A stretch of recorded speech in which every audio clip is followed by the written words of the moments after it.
Hi guys! Welcome to my channel. Welcome to my mini vlog guys. Mini vlog muna siya ngayon guys kasi wala pa akong maisip na i-content na long video talaga. Tapos wala pa rin walang time, wala pa rin time. Kasi lalo na ngayon na kami lang dito ngayon sa tindahan ng ate ko kasi nagbakasyon sila ng probinsya guys, sila ng Bayaw. Kaya kami muna ngayon batay-batay ng tindahan kasi guys, mahirap din pag wala talagang magbantay dito lalo na dito sa mesa. Dito sa benta, yung mga benta guys.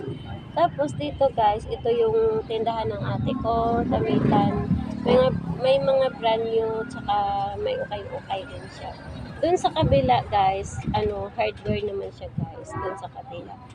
Kaya yun guys, sobrang inaantok ako. Kaya naisipan ko, sabi ko, mag-vlog kaya ako.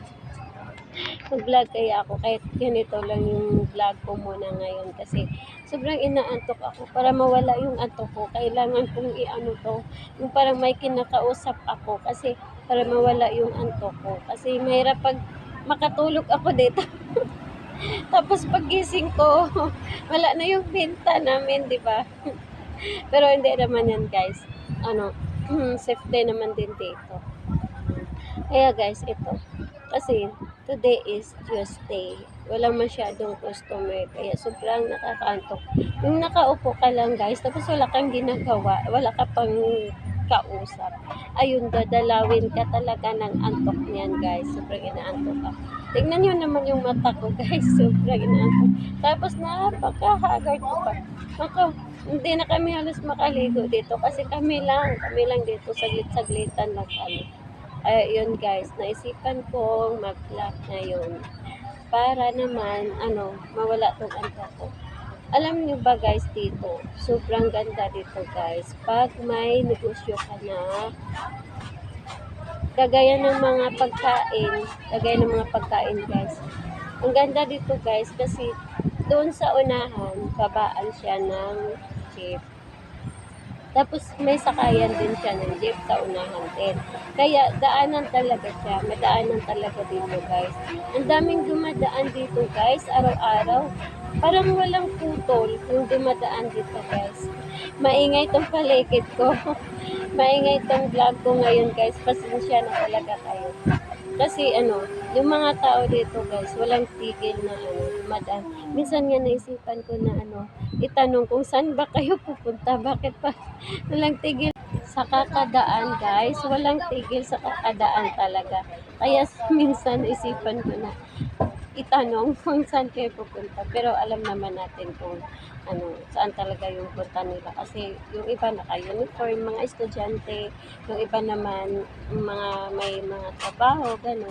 Kaya alam natin kung saan talaga sila pupunta. Kasi sa araw-araw pa naman natin na kailangan gawin, kailangan to pa rin.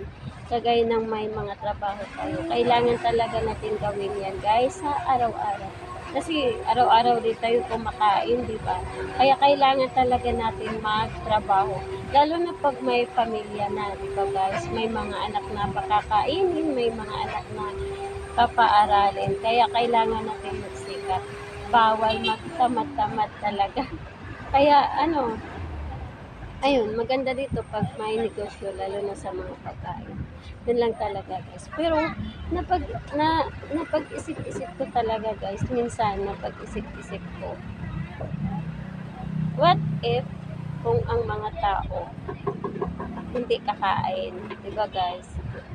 Imagine mo, yung mga tao, sa daming tao dito sa buong mundo, what if kung hindi kakain ang tao? What if kung hindi din magdadamit ang tao? So wala din naman ding pakialaman kung anong itsura mo, di ba? Kasi yun ang nakasanayan na walang damit, tapos hindi ka kakain, hindi ka nagugutom, di ba guys? So hindi talaga, parang hindi mo priority na magtrabaho talaga kasi wala namang bibilhin kasi walang pagkain, wala ding damit, wala talaga. Yung yung tao, lang siya, parang lakad-lakad lang, tapos matulog, ganun, matulog. May tulog din naman, matutulog din. Pero hindi nga kakain. Yun nga ang napag-isipan ko, paano ang tao kung hindi kakain? Pero hindi nagugutom, kahit hindi kumakain. Nakakaloka guys, no? Kung yun din ang, ano, yun din ang mangyayari sa tao dito sa mundo. Yung hindi kakain, tapos hindi din magdadamit. Diba guys? I-imagine nyo yan. Tapos hindi rin maliligo. Kasi, ano, hala, paano na kung walang ligo? Parang hindi ko kaya yun guys. Hindi ko kaya. Pero, siguro maliligo din. Wala lang damit. Nakakaloka naman tong isip ko guys. Basta guys, pang wala lang ng antok to.